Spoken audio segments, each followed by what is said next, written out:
Welcome to the Monday, May 9th, 2022 Beacon City School District School Board meeting. I'd like to call the meeting to order. Please stand for the pledge. The flag of the United States of America, To the republic for which it stands, one nation, under God, indivisible, with liberty and justice for all. Anne Marie, do you mind doing roll call? All right, let's hear it. Do your best. Here. Here. Here. Here. Anthony White, Delayed. Kristen Flynn, Delayed. Laura Stadler, Here. Lauren Hughes. Here. Thank you. Matt, would you review the fire exits, please? Exits are in the back of the LGI. Thank you. We're going to begin with open to the public. Is there anyone in the audience that would like to make a public comment tonight? You want me to start, or is it after? Were you here to public comment on the budget or a general public comment? We're going to have actually a public hearing for the budget, so if you don't mind waiting for that. Yeah, sure. Okay. So moving on to our workshop, which is the public hearing on the budget. Can I please have a motion to open the public hearing on the budget? So moved. Second. Second by Alyssa. Are there any comments or questions? All in favor? Aye. Opposed? I'm in favor. 1, 2, 3. Passes 6-0. So Matt and Anne Marie are going to do their presentation on the budget. All right, so just the format, we'll do a presentation and then it'll be open to questions or comments. All right, it is a real honor to be here tonight to again present information about our budget. Some of the information that I'm going to go through that I've gone through in different board meetings up until this point, but I'm happy to answer questions as we go through. Anne Marie and I will kind of go back and forth between slides, sharing different parts of the budget information tonight. All right, so just a quick review of some accomplishments that we've achieved through the budget process, during the last several years.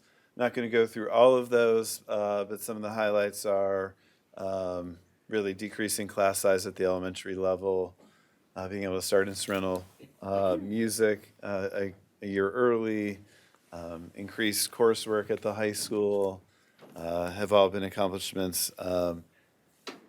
And additional mental health support has been huge. So we've been able to take care of a lot of issues in the district, especially very student-focused initiatives through the past budget processes, and we will continue that with this one, or we hope to. All right, so the first thing we want to talk about, and I think we'll kind of tag team this, is pre-K. So in our proposed budget for this year, we have one additional staff member. So this current year, we had one pilot program of a full-day pre-K, and then we had half-day programs in our other schools. The full-day program was a huge success, so using additional state money and some money from our general fund, we are doing a full-day pre-K class at each of our elementary schools. So we're really excited to be doing that. The pilot program worked very, very well. It had kids from across the whole district involved in it. It was selected by a lottery last summer, and so we're very excited to expand that to 4 full-day classes. And we did receive some additional funds from the state that allow us to even think about expanding further. That's what I was going to. So we received an additional $130,000 designated just for pre-K. And the 72 student slots filled up rather quickly.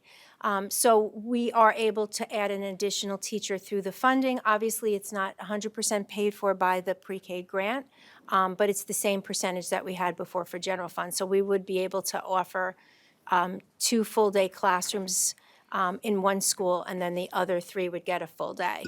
Any of the overflow after that would go to the community-based organizations, which we have partners with 2 right now, and if we need more, we have the option to do that as well. All right. Go ahead, Anthony. So if we have so many pre-K students, does that mean that we also have to look at expanding our upper grades as they move through the grades? Probably not. At the elementary level, we serve, or at all of our grade levels, we serve roughly between 200, 220 students at each grade level. So this, to me, is not indicative of us expanding. It's just the interest in a full-day program is expanding. A lot of parents choose not to enroll in the half-day program because it provides some challenges, especially if they're working. Yeah. Yeah, you're welcome. Staffing proposals for Beacon High School. This year, one is a business teacher. This has been something we've been trying to accomplish for a few years. It's been in past budgets. We've been unable to fill it. And we have identified a person to do it for this upcoming year, and we're excited to be moving forward with that. Special education / math teacher to help serve student IEP needs, and an additional English teacher that helps with additional classes being offered and also student support, especially for the 8th to 9th grade transition. These are positions that we are proposing that are across all of our schools. The first one is a social worker. This person has already been hired in the spring of this year using some of the federal funds that have been allocated to Beacon, and we plan on continuing that through the general fund. It's really been based on emerging needs, mental health needs. There's a variety of ways we track that. One is just caseloads of our current mental health professionals in the school, and waiting lists, and things like that, and also just looking at things like student behavior and discipline issues that have popped up this year. So one of the things this person is already focusing on is drug and alcohol counseling at both Roundabout and Beacon High School. So we're excited about that. Several years ago, we expanded from Spanish, not several years ago, a few years ago, we expanded from Spanish, just offering Spanish, to also offering Italian. And to continue with that expansion, to have 2 world languages taught, we needed to add a teacher to the program. And then a half-time position to help sort of round out the elementary and middle school music offerings. These are really not funded through our general fund. These are funded through the federal program, but we wanted to just, again, remind folks tonight. So our goal is that these are just, our plan is that these are funded for just this year through the federal funding. One is to coordinate restorative practices support and peer mediation at Beacon High School. So that would be a current staff member that we would backfill with a leave replacement person. Another is someone to provide coordination for response to intervention at the elementary and middle schools. And then the last is like a social emotional coordinator at the elementary level, getting some social emotional curriculum off the ground, also helping teachers with responsive classroom implementation and some other things too. So if these become more permanent positions, that would be part of next year's budget conversation. We talk about them now because we'll be funding them through the federal funds that we received. And this is just a quick review of some of the key areas we've been targeting funds for, for keeping schools open, for supporting our students during a difficult last 2 years. So that's just a list of some of the ways that we have allocated that money.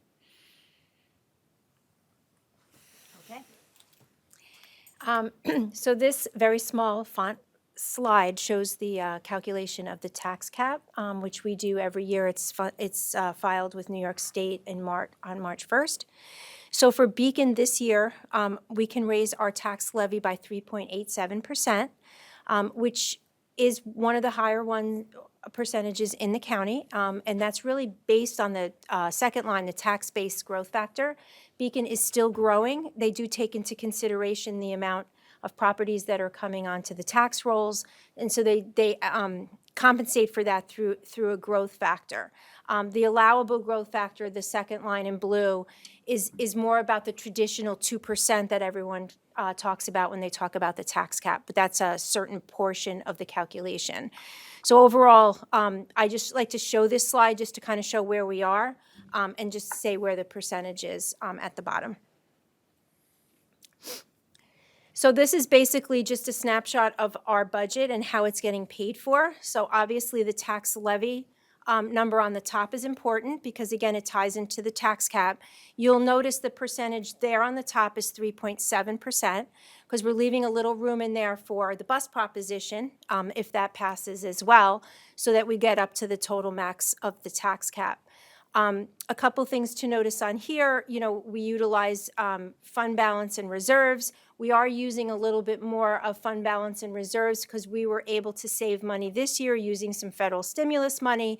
So we, in our way, are returning some of the money to the taxpayers using more of the reserves and fund balance. But overall, our budget to budget increase is about 2.2%. So Yes. state aid is a negative percentage? It's a negative percentage. We did receive about $600,000 more in foundation aid, but that was the estimate from last year. So when you're doing budget to budget, that's why it looked like more. So we did receive less than estimated last year in state aid. And it was really based on expense-based. If you think about it, we didn't have a lot of the costs related to COVID. Some of the special education placements weren't happening. So we didn't get as much that they had estimated on expense base. Transportation costs were less as well because we were only using, we were transporting kids on the hybrid method. So we took a reduction there. Okay, thank you. Okay. You will see this many times on the website, in the newsletter, but this is the three parts of the budget, the administrative, the instructional, and the capital. And this is how it breaks out. So the administrative is more about central office, how to run central office, tax collectors, the administrators in the special education department, the principals in the buildings, their benefits, their offices, their related staff. That's what fits into the administrative piece. The instructional piece is pretty much what, things that affect children. Teachers, teacher aides, teaching assistants, psychologists, guidance counselors, anything that relates to a child would be in the instructional. And the capital is the facilities and operation piece. It's also the debt service that we pay on our principal and interest payments. So I mentioned before the bus. So besides the budget, we are putting up a bus proposition to purchase buses. We would like to replace 3 72-passenger buses and 3 20-passenger vans. And as we've done in the past, we don't raise the levy for the full amount of the bus proposition. We spread it out over 5 years. And why we use 5 years is because that's how we get state aid. And our reimbursement for state aid for transportation is 58.5%. So basically, we get back over half in state aid, so we try to keep the principal and interest payments to reflect that as well. This bus proposition, number of vehicles-wise, is a little bit higher than what we've done in the past, but as you remember, 2 years ago, when we had COVID, we decided not to do a bus proposition at that time. We decided to, that it was difficult enough for everyone, and so we didn't do the bus proposition at that time. We did last year, and it successfully passed. But we want to keep with the buses, make sure they're in good working order, excise buses that have high mileage, because at the end of the day, then they end up having more repairs and more maintenance. So this is more a fiscally responsible way to do buses. Did you want to talk about Sure. capital reserve? Also on the ballot is establishing a capital reserve for an amount not to exceed $15 million over a term of 10 years. This has been an ongoing board conversation really for several months now. So the vote is just to allow us to essentially establish this savings account, and it gives us 10 years to put money into it. It does not mean that we will automatically be able to save $15 million, but it allows us the ability to save up to $15 million over 10 years. So it allows us to save money for construction, renovations, improvements across the facilities in our district. Whenever, after we've put funds in the capital reserve, it takes voter approval to use the funds on any sort of project.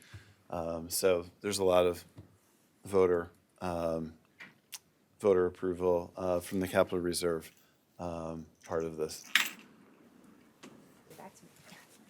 So to just, to try to give you an idea of what your tax increases would be, I calculated it based on our 3 municipalities, Beacon, Fishkill, and Wappingers.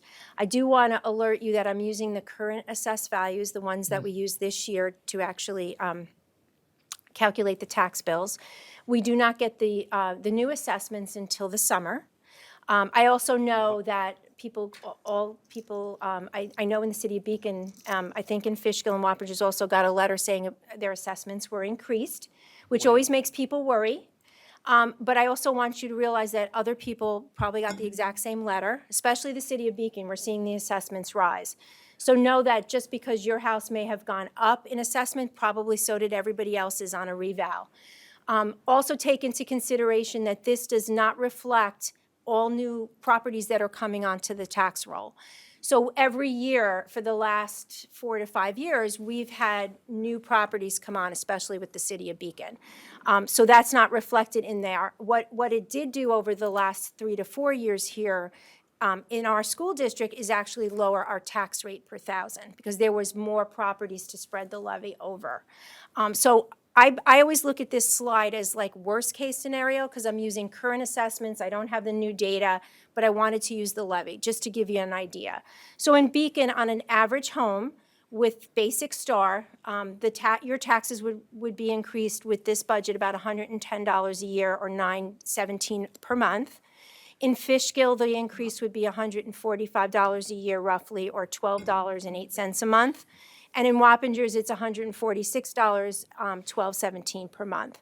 So the estimated overall tax rate increase would be 3.09 when you're looking at all the municipalities together. When we get the final assessments, which is in the summer, we do at the second board meeting in August when we're setting the tax warrant, we will talk about this again and I'll have more real numbers and I'll be able to say what people's taxes would go up.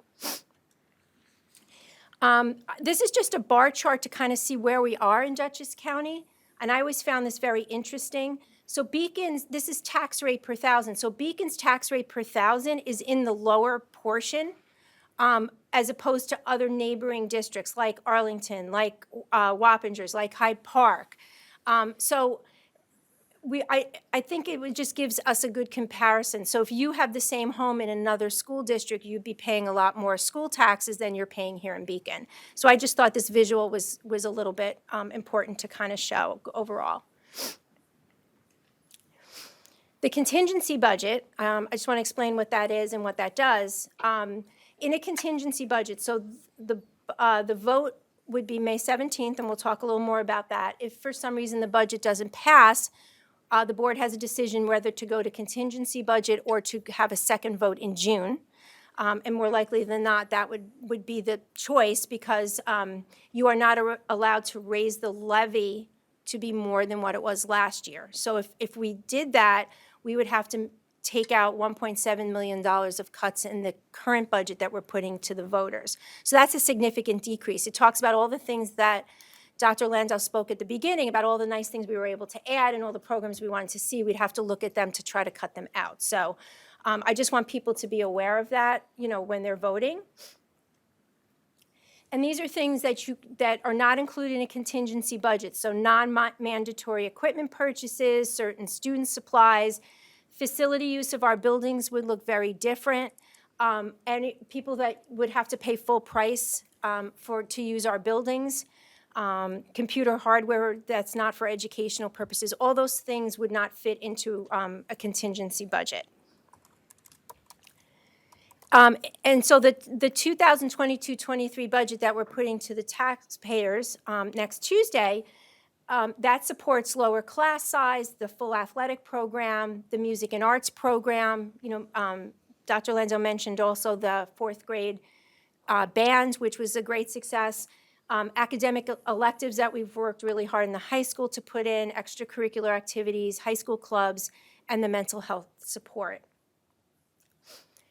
And so features of a contingency budget, if we had to get there, and hopefully we never do, but we would have to be looking at larger class sizes. We'd have to look at reductions in athletic teams, the loss of some music and arts programs, some academic electives, the loss of some field trips, the loss of extracurricular activities, and the reduced use of the school buildings by the community-based organizations, which a lot of our community does use our buildings, so that would be a big change for them. Also, just on the ballot, we have 4 people running for 4 seats. And so just part of the informational session, we have them up here. And thanks to all of them for running. So the vote is on Tuesday, May 17th. We start at 6 in the morning. We go till 9 at night.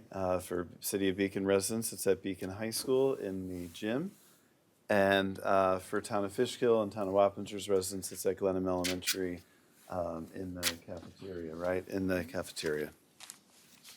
All right, so we wanted to open it up for questions, comments. Yeah, no, thanks for your explanation. I was looking, I don't know if this is available, this material, like through your website. I haven't really probed deeply into that, but just, I was really curious, like the breakdowns that you had. So a couple things. On our website, if you look across the top, there's a tab that talks about Budget 22-23. I also should have mentioned the newsletter. You will be getting a newsletter in the mail, hopefully extremely soon. But the newsletter is on the website. Okay. It details a little bit more information. There's also a couple of tabs. We didn't add this yet, but these slides will go up. We did a town hall last week. Those slides are up as well. Okay. But there's also a budget book that has a line-by-line item of exactly what each budget code would be. Right. It has some other additional information there as well. So it's all up in that one tab. Right. And if you look at it and there's something that you don't find the answer to, I'd be more than happy to answer you if you want to send me an email. Sure.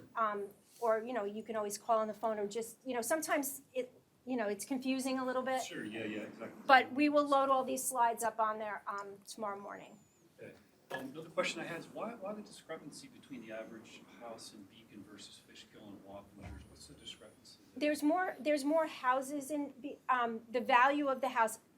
It's funny, I run that all the time thinking that the city of Beacon was gonna be more than Fishkill and Wappingers, Yeah. but it isn't when they do an average. So you're seeing a lot of sales of houses that, are very high end, but we still have some of the lower end, so on the average side. Beacon makes up, obviously the city of Beacon is all Beacon City School District. Fishkill, it's only a smaller portion of Fishkill, and Wappingers is even smaller. So it's the way it kind of spreads out over the communities. Anne-Marie, does lot or parcel size have any impact on that? I'm sorry? Does lot or parcel size have an impact on that? In the calculation of how the levy gets spread, it's more about assessed values. That's the calculation factor. Well, more land tends to mean more valuation, all other things being equal, so. Not necessarily, though. I mean, like the lofts are valued, they have no, land necessarily around them, but they're it's a supply and demand. All other things are not equal, though. All other things are. I think we can agree on that. Did you have any other questions, sir? No, that's good. Thanks. Any board members have any questions? Yeah, on the state aid, I thought we were initially seeing in the first state aid runs that we were getting more state aid. Is that right? We received additional foundation aid. We did. In doing this comparison for the budget, I always want to use the number that I used last year as far as the budget is concerned. So that was the estimate we got last year. Okay. And we did get all the foundation aid. The expense-driven aids are based on actual expenses. So for COVID, we didn't spend as much as we did in certain areas like transportation. Less buses run. Right. We get less aid back from the state. It's not the state holding back money. It's just there were certain things we did less of, less out-of-district placements of students that we get state aid on. So that's also a revenue source for school districts. So I imagine after this year, We'll go back it to will where it go was. right back Yep. to where it was, if not higher. Probably look more like a normal pattern after you get Right. past the Over COVID the, impact. over the years, yeah. you've seen, you can actually see the increase. This was a little bit more confusing because of those expense-driven aids. I think just important talking points about the budget, we stayed within the tax cap. With that in mind, we are trying to be a more competitive district in the region and in Dutchess County in terms of attracting employees, keeping employees, attracting families, keeping families. So, a lot of what we're doing is trying to sort of work within the framework that the state gives us to not go over the tax cap, but to try to accomplish a lot of what we have set out to do. That's why I always like to kind of remind us at the beginning of all the things we've accomplished over the last few years. And I think, this year and into the coming years, we're going to take more things off that list that we've been wanting to accomplish. So it's an exciting budget to put forward. Another talking point is just the level of student need has really increased with the difficulties of the last 2 years. And we can't say enough about the need for mental health and adding, additional mental health support into our staffing formula for next year. We added a social worker at the high school a couple of years ago, and that seemed like a big step because Beacon is already pretty well staffed comparatively with other districts, but we really felt the need to do it again. And so we used that combination of federal funds and then our general funds for next year. But we're really excited to put forth a budget that creates more opportunities for students, is more supportive of our students, but also more supportive of our staff and more competitive in hiring, and also more supportive of our families too. So this has been a good process this year for us. One more question for y'all. Yeah. I was curious, what is your student population now? And where has it come like in the last 5 years? Where do you see the trend? Is student enrollment increasing in Beacon City schools? We're 2,800, no, We're less. We're about 20, 7, something? right. Between 2,700 and 2,800? We're anticipating, though, we're seeing younger families moving here, so we're seeing non-school age children, so we're very curious to see how that's going to impact. We've been How pretty it's coming flat back. over the last 5 I was years. curious, yeah, just There's a little bit of a dip during last year. Just some people chose to do different things last year. 10, 15 years ago, the number of students in the district was over 3,000, pretty solidly.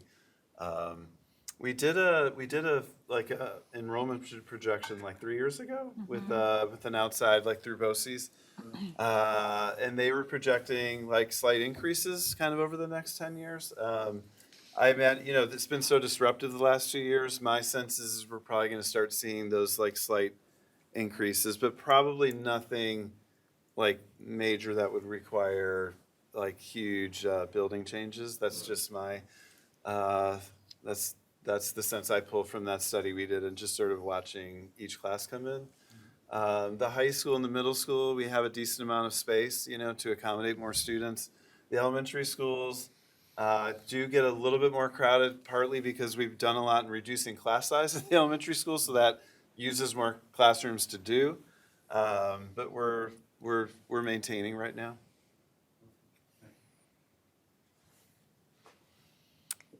And so are you using the reserves to make up for the state aid that was pulled at the last minute? Is that sort of? As a revenue source, we did have additional fund balance and reserves last year because we were able to use some of the federal stimulus too. So we were able to do that. And where does that leave us with the reserves? We still, for fund balance, Yeah. our reserves are fully reserved. We're going to look again in June to make sure that they're at max. We also, if the voters pass the capital reserve, we'd be able Right. to put some money into the capital reserve as well. But our fund balance percentage estimated is still higher than the 4%. I hate to say out loud, but yes. Gotcha. No problem. Okay, any other questions from board members? Thank you so much. I think it's been a good budget process. I know it's a lot of work, and there's always a lot of guessing until we have the final numbers. So thanks for putting together such a solid budget. It's exciting that we're able to continue this programming. I'm glad to finally have a business teacher at the high school. Get these kids some personal finance skills right away. Yeah, All right, thank you. thanks. Thanks for coming. Thank you. Can I have a motion to close the budget hearing, please? So moved. Craig, is there a second? Second. Anthony, comments or questions? All in favor? Aye. Aye. Opposed?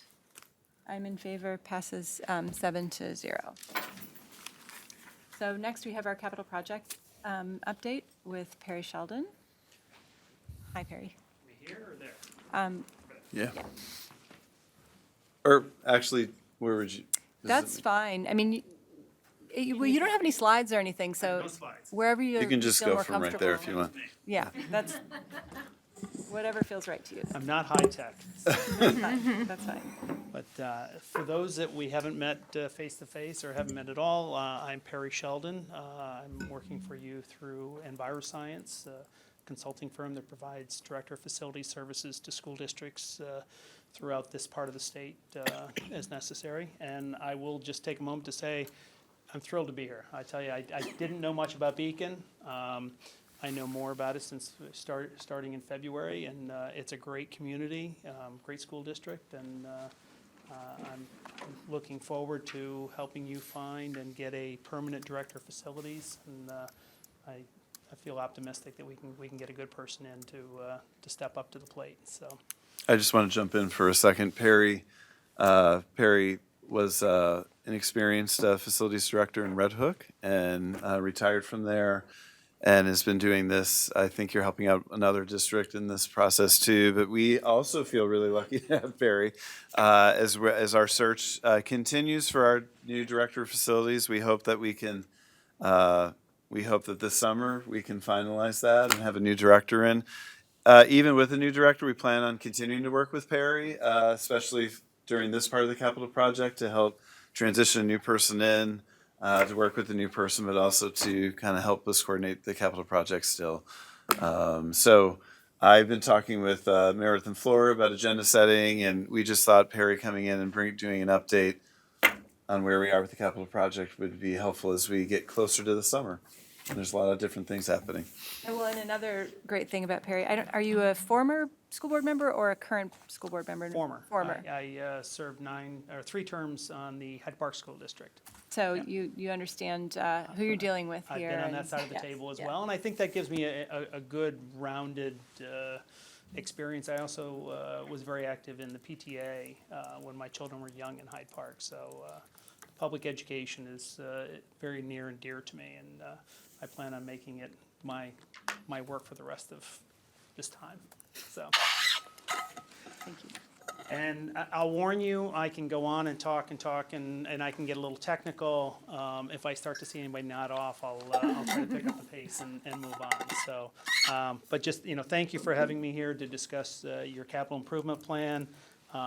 It's been challenging. This is a tough environment to do a capital project in.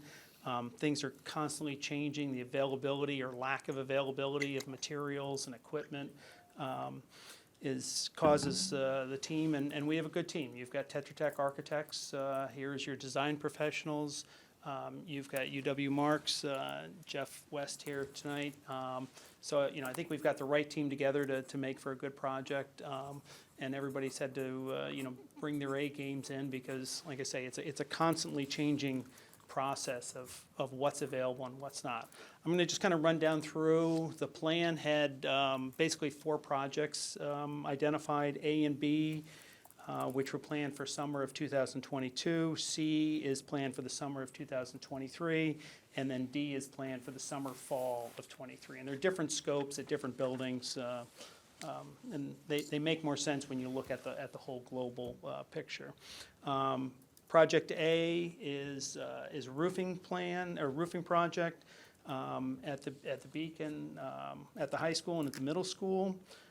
We plan to purchase that service through a buying cooperative. We're just getting the information now to be able to do that. So just as a backup, there's the ability to buy through a cooperative purchasing plan or a state contract versus a public bid. Both have their merits. In this market, sometimes it's good if you can purchase through a cooperative plan, because then you know that who you've got and what materials, what they come with, and availability. It also helps you, a cooperative plan also helps you to avoid a bad contractor, and there's plenty of those out there. We expect to have contracts available within the coming weeks so that they for your review and approval in June. The availability of materials, roofing materials, is tough right now. Surprisingly, so as we're doing the re-roofing, we're also adding a lot of insulation to the roof for energy conservation. That's one of the items that's not as readily available as we'd like. The other item are actually the adhesives that hold those systems together. Rubber apparently seems to be somewhat available, but you need the whole system to put it together. Are you okay with us asking questions as you go, or do you want to just go through the whole thing? Ask them while we're here. Go ahead. So is it a supply chain issue? Is that what's happening with Yeah, it's a manufacturing issue. Okay. So we're dealing with a major roofing supplier in this area, or roofing contractor in this area, and he's dealing directly with the supplier. And particularly in roofing, generally all the materials, or the bulk of the materials, all come from one manufacturer, because it's a system. You don't want to be taking one from here and one from there, then you start voiding warranties. So it is a supply chain, yeah, absolutely. And you're going to hear that through on a few items. Okay. Yep. So the contractor that we've been working with, and again, since we're purchasing through a cooperative group, has been able to stockpile. He's actually been getting material as it's available, and holding it with the anticipation of the project. So that puts us in a little better shape than expected. He's not expecting to get the bulk of his material to sometime in August, which means that we're going to have limited amount of time to get roofing done in August before students are back in the building. The contract is going to be such that he could do it on weekends or breaks, or any time that we don't have students in the building. Probably not going to take advantage of much of that, only because of the setup that it takes. But it will mean that he'll do, the bulk of his work will then be completed in summer of '23. So he'll be ready to hit the ground in the summer of '23 to get those roofs finished up. Project B includes boilers. So we've got boilers going in at Glenham, Forrestal, and Sargent. Another one I will tell you, the lead time on boilers is longer than anybody's ever seen. We're going to bid these as 3 separate projects. And the strategy behind that is, if a contractor can get a boiler, or a pair of boilers, because generally it's 2 boilers in each building, he can get the boilers, he can move forward, rather than awarding the whole contract to one and then trying to see what you can do. We thought that we can get more bidders, more activity, and perhaps get better schedules. They may not have any ability, it's a manufacturer's issue, so it's not so much the contractor's issue, it's more the manufacturer's, but he may be able to squeeze out a couple of boilers somewhere. And again, we expect those contracts, we'll have them ready within the next few weeks, or in June.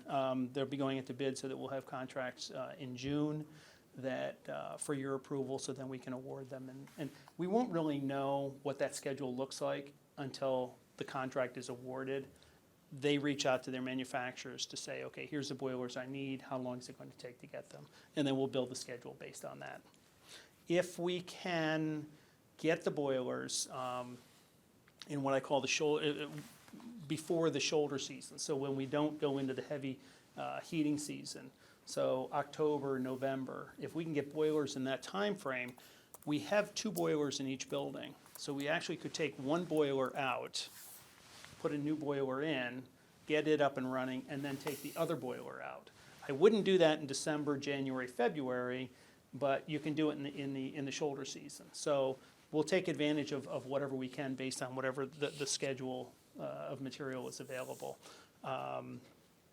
If we decide that we have to keep our existing boilers going through the winter, we're gonna do the preventative maintenance necessary to ensure that they're up to snuff and ready to run. I know that this district has had some challenges with keeping boilers going. They're gonna get the attention they need to get through the season as much as they possibly can. Forrestal is a little bit of a different situation. You put a new boiler in there a year or two ago. The other boiler that's sitting there is not functional. So in that case, that boiler, we will take that, we can start moving and taking that boiler out so that when the new boiler comes in, it'll be that much quicker to get it up. Which is typically the way, years ago when we didn't have these supply chain issues, if I were buying new boilers, I'd award the contract for new boilers and the contractor would automatically just start taking out my old boilers because I knew that I was gonna get my new boilers in time to install them. You just don't take that chance anymore. It's a different world. Also in Project B is corridor ceilings and lighting at Forrestal and Sargent. Unfortunately, there again, lighting fixtures. We're seeing a 14-week lead time on LED light fixtures, which means that we're not going to see them this summer. So we're taking, this is going to be a group of, a scope of work that we're going to bid not now, but we're going to bid it in October. And again, the strategy on this is, so we've got lighting fixtures, we've got ceilings, kind of a general contract type of scope of work. We're going to wait and bid it in October, and the concept is that contractors will be able to, they'll be more willing to spend time and be bidding on work at that time. Right now, contractors are thinking about what they're doing in this summer. They're concentrating on what they're doing this summer. They're buying, they're putting all their efforts into that. Asking them to bid now for work that's not, we know is not going to happen until next summer of '23, we may just not get the activity we want.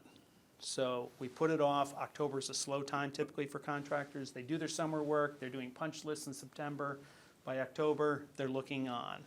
We want to be there with that package so that we can get the best bids possible for that ceiling and lighting scope of work.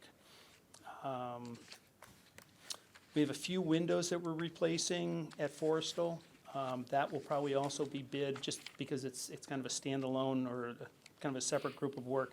We'll bid that with the October work as well because that's a general contractor scope.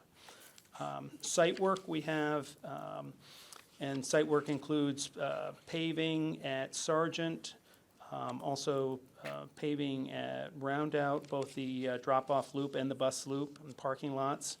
And then all three buildings are going to see, the high school as well, are going to see improvements in the sidewalks. Most of these are handicap issues, making sure they've got the tactile strips on handicap ramps. Again, this work is going to be bid in the coming weeks, and you'll see it in June for your review and approval.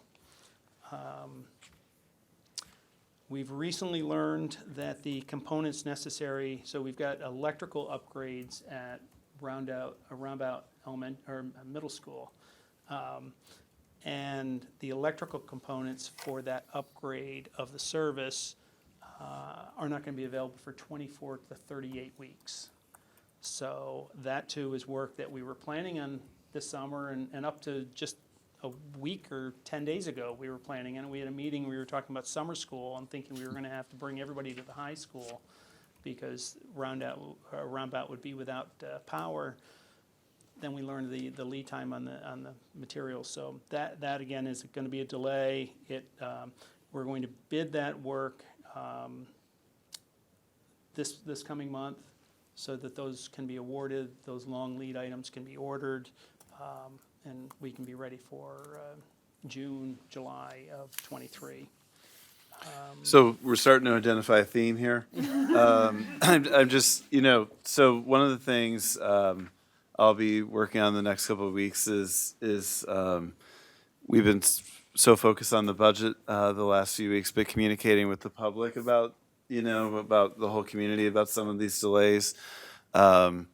Having experienced, this is my second capital project here in Beacon, but I've been involved in ones in other districts, and this by far is the most organized, in terms of all the people we're working with. Perry mentioned Tetra Tech and Jeff. over there in Perry's involvement. So we have, weekly or biweekly meetings. We are hashing over every detail. This is just we all are experiencing in our own ways, but the world kind of getting turned upside down in the last couple of years. So, we'll try to then communicate. So, the public probably isn't as keenly invested in this summer's work, but there's a lot more interest in next summer's work because that's like a lot of these classrooms and playground redesigns. And so we obviously aren't even close to that yet, but we'll be really trying to communicate throughout when there's changes and things, because there is the potential for that just with what we're dealing with just for this summer. Sorry to interrupt. That's right. I just No, wanted to. good point. I mean, and so we're putting our energy now to just looking at, okay, what is going to happen this summer? We're going through the logistics. Actually, Jeff and I were just, while we were waiting for the meeting to start, going through the plans of where are we putting construction trailers? Where are we going to be putting storage containers? Do we need chain link fencing around anything? All the steps so that we can be as complete and ready as possible for this summer's work. And yeah, we're frustrated by what the market is. We start moving and we think we're picking up some momentum, and then all of a sudden we hear that, okay, we get, that electrical supplies aren't going to be available. But at the same time, we're waiting. We've got all the drawings are in at SED for review. There's a lot of great stuff going on. The architects met. We met as a group. We had faculty, we had administrators, we had the design team meeting in each of the buildings for work that's in 2023, hearing what the science teacher needs, hearing what the art teacher needs, and actually in science it was both in this building and also in the middle school. We went to each of the elementary schools to hear, what is it? What are they thinking? What is it that's going to be right? I mean, some great projects: science classrooms, art classrooms, TV studios. TV studio in this building. What a great project that's going to be. A library at Sargent. A new library. Those are great spaces that are going to be enjoyed by teachers and students. Swimming pool, the upgrades in the swimming pool area, great things to be done. Parking lot expansions at Glenham. I've been over and watched the pickup and drop off at Glenham, and it's needed. And that is happening, hopefully, the summer of 2023. That's slated for the project of 2023. Yes. Because that is one that is of interest Yes. in I can the see why, Glenham yes. community, right? Right. So it won't solve every parking issue they have, but it will help the additional spaces for sure. Yeah. I might be confusing it with the smart bond. I know we have to get the drawings approved, but it's not, we don't have to have the equipment. Like, if you identify like a boiler for a particular, do you have to have that exact boiler with the serial number that gets No. approved? Or, okay, so No. we're not gonna get bogged down So with the. typically, and again, more detail than you probably want to hear, but so the drawings are designed, and they purposely have to be generic enough so that different manufacturers can supply the same. We develop a spec, or the architect develops a spec that the contractor bids on, and then they tell us what they're going to supply to meet that spec. And that's the burden of the architect and the construction manager to review those documents to know that we're getting, in fact, what we wanted. Yep. And is the review process, I know that's always been something that's a potential unknown. So the documents have been through SED, they've been through the final review, they're going, right now, they're in their, what they call their QA, QC process. So literally, it's any day. Oh, good. Yeah, yeah. Sure. The drawings that are in are project A and B. Yes, that's just, right. Yeah, I knew they were being submitted iteratively. Right, and all the meetings that were held recently, and we're gonna be doing another round of meetings, I think, I don't know whether you saw your email, they're looking on Wednesday. So, those are for Project D, for the designs on Project D. So they'll continue to work on those documents so that they can be submitted, and then bid, probably early 2023, yeah. And actually, the only other thing that I have, there's a lot of other details, and like I said, I can answer any questions you want. The bus washing system, we're also looking at ways of doing that, perhaps less intrusive than a full rip out. It's a good system that just needs a rebuilding, and I think it may be more economical and a better solution for the district. I think we've got a good team. I think everybody's focused in the right direction. You know, I'm sorry to say that I think the project's going to take longer. And I would even fear to say, but I think you may be looking at work probably extending into 2024. Just given the volume, we may get to the point where it may not be realistic to try to squeeze everything into 2023. And I think take the time, do it right, get it done right. I think you got the right team. Like I said, it may take longer than you originally planned, but I think it's still going to be the right project. It's going to be a good project. And with that, Perry, could you take maybe even just a guess at when we might know when Project D stuff? So Project D stuff is like the new classrooms and the library and the playgrounds. Like, if some of that's going to go into the summer of 2024, like when do we start to know that? Is that next year sometime? Next school year? Like next fall, we start to get a sense? yeah, I would think that it's probably, I'm just thinking about when they're going to submit. It will probably be, they're going to submit in, okay. Okay. It'll take roughly 10 to 12 weeks, you know, that's what it's been. To get So through the review. winter, spring, we might start Yeah. talking about. Start getting a sense as to what availability is. And at that point, we'll start to see what the supply chain, whether we're seeing any improvements in the supply chain. Yeah. And also, I think that we could be strategic about what makes sense to try to get done in '23 and what might make sense to do in '24. You can't have too many people trying to work on top of each other. There's some sequencing that might make sense. Like you raised the question that begins with the letter I, as in inflation. Hate to mention that word, but when you start stretching programs out over multiple years, then it may affect the financial calculations that are built in. Not to mention, of course, the tremendous increase in inflation that we've seen over the last year, and that seems to be continuing throughout at least this year.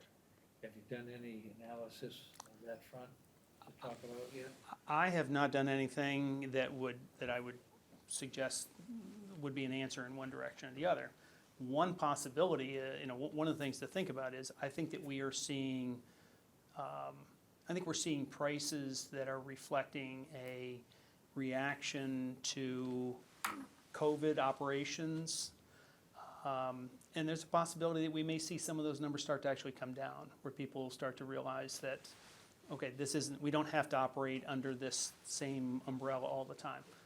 I don't have a good crystal ball, but I'm an optimist, so I'll work in that direction. And I think at the same time, taking the time to do things right is always the right investment. I think that you'll find that there may be places that we can save money along the way by taking a little extra time to look at things and making sure that we're doing what's the right project for the district.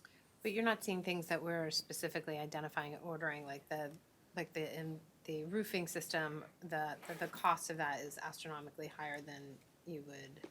I won't say astronomical. We are But seeing it's high. increases. I mean, there was just an increase the other, as of, actually, I'm not sure whether it was May 1st or June 1st. There's a roofing. There's actually, an increase coming on roofing.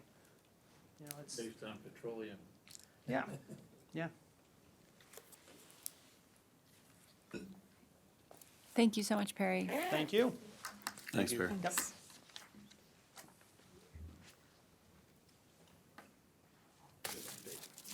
Yeah.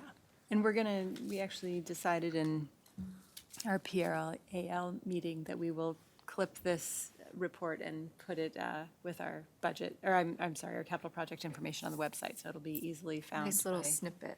Yeah. Perfect. Will I get a royalty every time? Yes. We'll get back to you. You might get, I think you signed your life. I was going to say, Perry, I'll update you on your view count regularly. If you're trying to go viral, you might want to start talking about something else. This is the only thing I can Dance, talk about. You need choreography then. Yeah, TikTok. Can I have a motion to adjourn to executive session to review the employment history of a particular individual, and the board will return in about an hour? So moved. Second. Laura, second by Anthony. Comments or questions? All in favor? Aye. Opposed? Passes 7-0. Thank you. Like they want to know what you're up to. There are a few agenda changes, new items, 11.10, 11.11, and 11.12. I do not see any student, school, or parent groups in the audience, so we're going to move past that to the superintendent's report. Just everything I'm talking about is budget right now. I have for sure I'm doing a PTO session about the budget with Sergeant on Thursday night, and I may have another one that I'm working on scheduling. We did the virtual town hall last week, and we're just trying to spread the word and get people to get out and vote. But other than that, just for the sake of time, Meredith, I don't have any other reports. Thank you. So moving on to board comments. Anthony? Hold on, I'm looking. Sorry. Do you want me to come back to you? Well, or I could just give my time to Saggy. I missed the, I'm sorry, I didn't mean to put it on the spot, but I did miss the latest, equity group. They're joining the inclusion and the curriculum group together. And there were other notes on that Saggy gave me, but I turned my time over to her. Both groups are merging together. Trying to put it out there, and there was a request because there were several roles. So we had a really good meeting, and we're discussing how we can make the members of the committee get them more involved in some of the things that we're doing in order to bring out some equity and inclusiveness into our district. So we have some ideas. So we're going to try to reconvene in June and talk about possibly maybe do some events next year.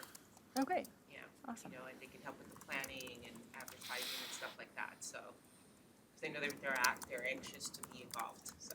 Yeah, okay. Well, I look forward to hearing more about that. And we have a couple new committee members as well. Yes. We could.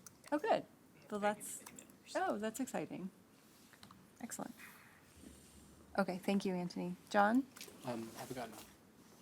Thank you. Alyssa? Our next policy meeting was supposed to be next week, but unfortunately, we have to cancel that. So our last policy meeting of the year will be June 13th. That's all.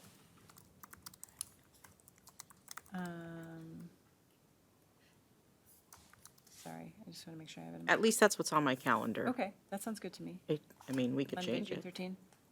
That's what's on my calendar. I don't Okay. know. Great, thank you. Anthony? The curriculum committee has not met since our last board meeting. The next meeting is May 25th.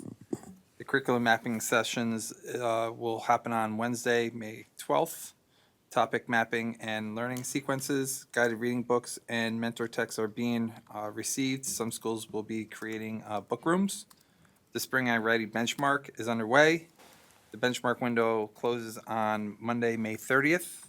AIS teachers will be screening students in grades K2 for identification of AIS services during the 22-23 school year. Screenings will occur during the month of June. Thank you. Kristen? The next facilities meeting is May 12th. So we were thinking maybe we would not have it because that's in 3 days and we just had a facilities update from Perry. Are you okay with that? I was actually going to suggest that, but since I've been a bit of a wild card given my schedule, I didn't want to seem less committed, but I would actually love not to have it on Thursday. We will have the audit meeting. that's fine. Okay. Thank you. Craig? So if we're not doing facilities, then should we continue with audit at 6 or move it to 7? Does anybody have any preferences on that? I would Sure. prefer to keep it at 6 if that's possible. Okay. but- That's fine. Okay. We'll Are we keep doing it in person? in Zoom? I think we're gonna do it over Zoom and record it.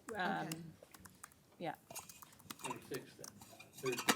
And did, okay, that sounds great. And then did we, just for future reference, did we want to move, or with facilities, are we gonna try and do the next one in person?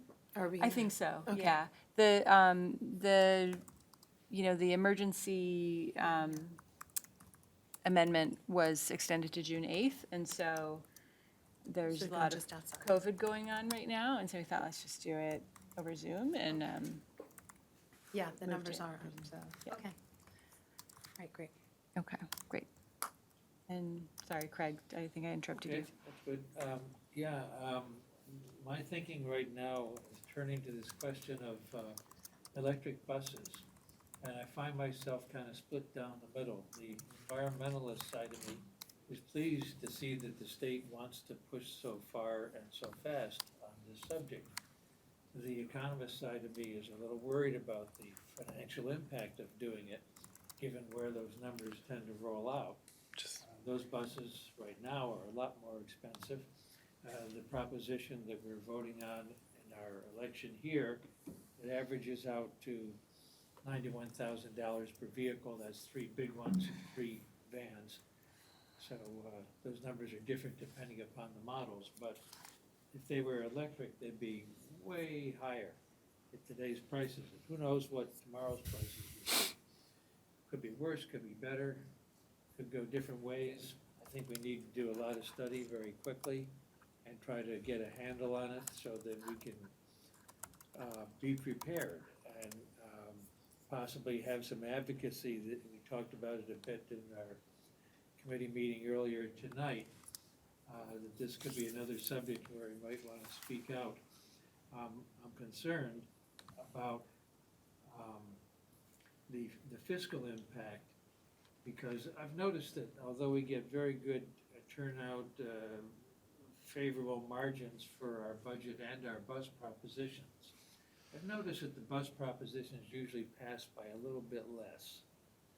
I think some people have the philosophy that, well, we could skip it for a bit. I'm just wondering how voters might react to the price tags once we get that far down the road. So forewarned is forearmed. We need to study this and gather as much information as we can. I know that the Association of School Business Officials, NISBA, all the organizations are starting to look into this and try to get a handle on it. The state is proposing a bond issue of $500 million. There are about 50,000 school buses in the state of New York.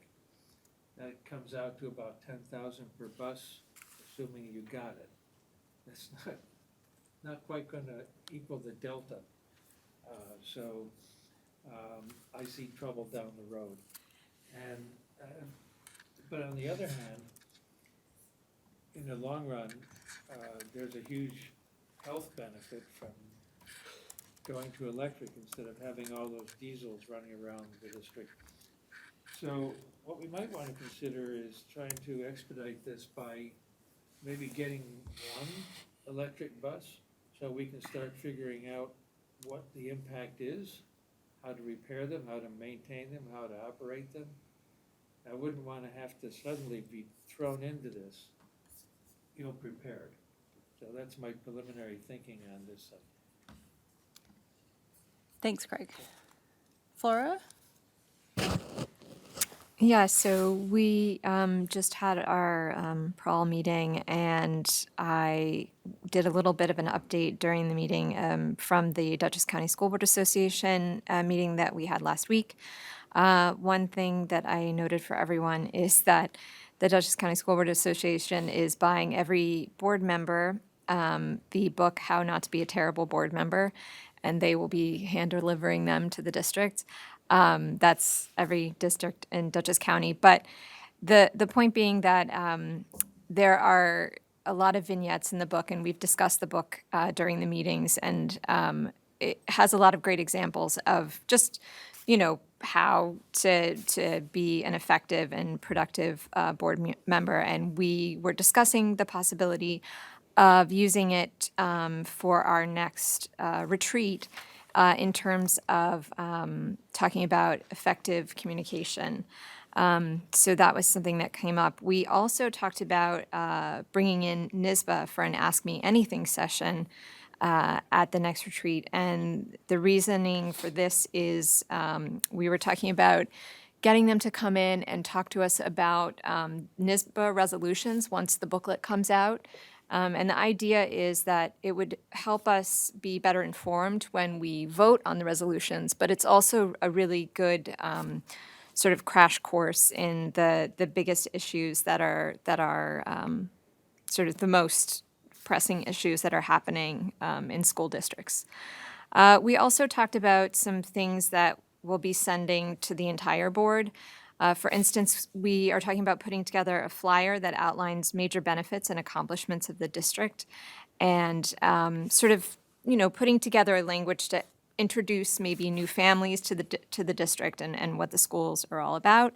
So we're going to start a list on like a Google Docs list for board members to contribute to.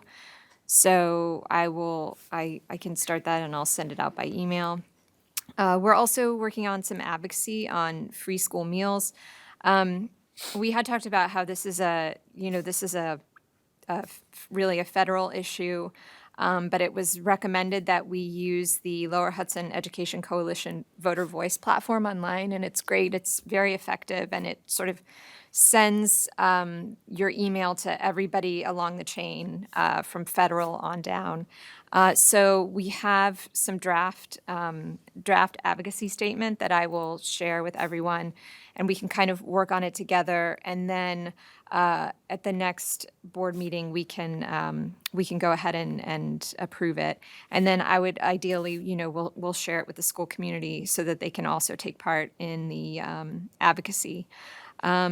We also talked about putting something together for universal pre-K. Meredith's going to work on that, Anthony, based on your really helpful input.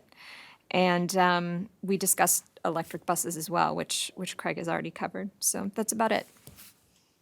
Thank you. I wanted to let the board know that on Friday, I finished signing the final documents for the transfer of the land below the stadium. So, Wow. and we got the check. So congratulations to us. I think this board should feel very proud of untangling ourselves or the district from that deal. It was not a great deal for the district. And so I'm glad that it's over. And we did, there was a slight amendment to the contract because we went over into a new year. And so we'll be paid the prorated rent for 2022 until the actual contract was signed. I wanted to put a plug in for the first annual Film Fest, Beacon City School District Film Fest, which will be Saturday here at the high school. There are 37 student films being shown there. They're all under 2 minutes, so it's not going to go forever. Try to come if you can. And actually, John, your cousins are featured in one of the movies. I also wanted to ask to put on the next agenda, well, I'll have this UPK letter, which I may run by you before the next board meeting, but also I'll send this to the entire board, but the New York State Climate Action Council is asking for input on their scope of work that they're talking about. This is to get to zero emissions by 2040. And I think that it would be really helpful for them to hear from an entire school board about our situation in dealing with project planning, that we're replacing boilers with traditional boilers because the way our funding works, there's no way we can afford these sorts of things. And also electric buses, that every year we're replacing buses with traditional technology because we can't afford to do otherwise. So is there consensus for the board for me to put together a letter that we would send as an entire board to look at the next meeting? Sure. Okay, Absolutely. Great, thanks. And that's all for me. So moving on to new business, I think we, hopefully everyone looked at this open meetings law, although I really don't want to spend too much time on it because I feel like it's, from what Flora was saying, they feel like there's going to be quite a bit of pushback around it. It's very confusing, and it's also not necessary that we adopt this resolution. So I think, Actually, I don't know what the pushback is. well, the main pushback is that the extraordinary circumstance clause is Pretty vague. not vague, yeah. defined. And the fact is that we don't have, well, there's two things we could do. We could adopt this resolution and use it when we wanted to and use the other one. The thing I don't like about this resolution is that you can't make quorum through video conferencing, whereas without this resolution, you can. I know that there have been times when board members have not wanted to divulge their address when attending by video conference, and that's the benefit of this resolution. But Flora said at the Dutchess County School Board Association meeting that the Lower Hudson Education Coalition lawyer said that that everyone was finding it quite confusing and that there would probably be further amendments to it. Yeah. I spoke to Dan Pettigrew about it, and he said that his recommendation would be that we actually talk about it at a policy committee meeting and maybe create our own policy within the law, obviously, but that works for us. I mean, currently, we are not having public comment from streaming. We're just streaming. We're not doing Zoom for our board meetings. That's a decision I would like the board to make together. And talk about the pros and cons of that, but I don't really think we need to get into that at a regular board meeting. So if everyone's okay with that, maybe we. In other words, defer it, let's not do it tonight. Correct. Right. That's my I'd recommendation. like to look at it some more. I mean, I just Yeah. glance today. It's long, it's confusingly written, I think there are going to be some more reasoned further, yeah. opinions that come out about it. I have a feeling June 8th is going to come and it's going to get extended again and, Yeah. Yeah, so I did talk to NISBA.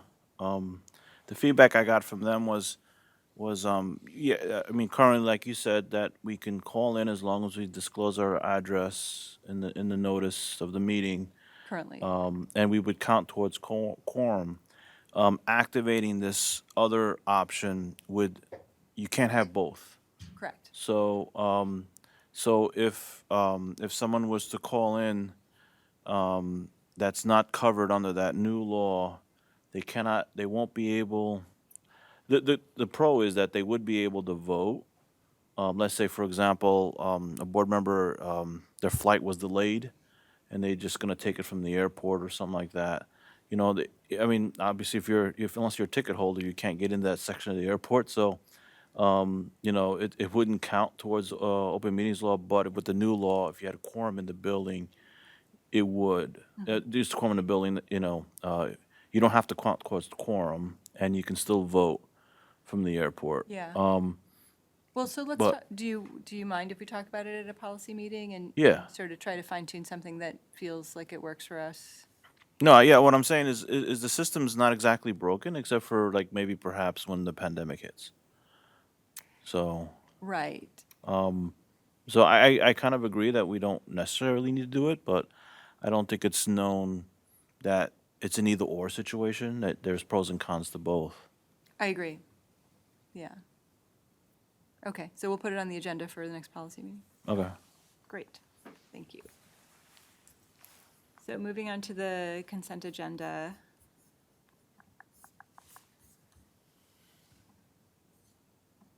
The use of the consent agenda permits the Board of Education to make more effective use of its time by adopting a single motion to cover those relatively routine matters which are included.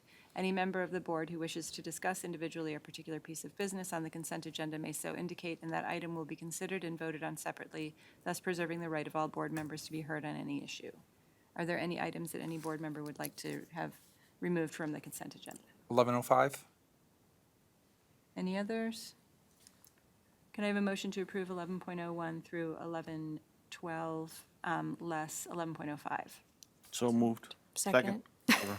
Third, Anthony fourth. and Flora, comments or questions? Congratulations, Heather, welcome to the team. Yeah, welcome. Vote on it. I know, all in favor? Aye. Opposed? I'm in favor, passes 8-0. Now, congratulations.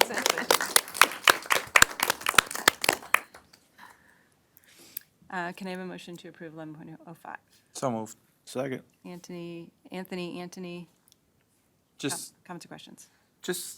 I was looking at the sports, and I see some of them have TBD, and it will have the position, and then it won't have a money amount. And I was looking at the football, and I see that there's just a varsity and a modified. I know that we've had that in the past. Is JV football budgeted or no? It's budgeted, I don't think it's filled yet. But the other ones aren't filled either, and they're just like placeholders? Is it because we're not expecting? Like, I know last year there was like 60-some kids on modified, and I know that varsity was low with like 26. Right.